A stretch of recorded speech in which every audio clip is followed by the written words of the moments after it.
Pemirsa, Komisi Pemilihan Umum Kabupaten Oku Selatan mengajukan anggaran dana hibah untuk NPHD, pemilihan kepala dan wakil kepala daerah tahun 2024 sebesar 39 miliar ke pemerintah daerah Oku Selatan.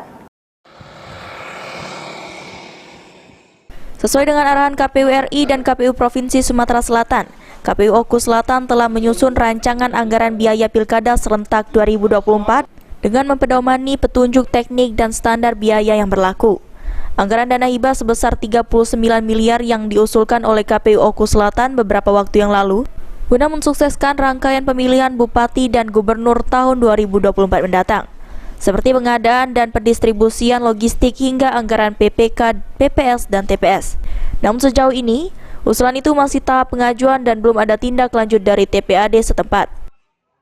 Untuk sementara ini, kami dari KPU Oku Selatan sedang proses untuk pengajuan kebutuhan anggaran hibah pilkada tahun 2024 di pemerintah daerah Kabupaten Oku Selatan. Untuk besaran dananya Pak, berapa Pak pengajuan kita? Ya, kita mengajukan sesuai dengan jumlah kebutuhan seefektif dan efisien mungkin. Jadi kita ajukan sebesar 39 miliar Pak. Miliar. Itu digunakan untuk apa saja nantinya Pak?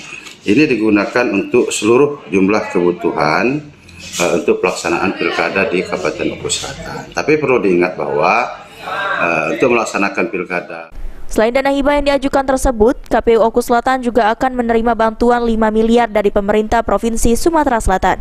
Sri Fitriana, PAL TV.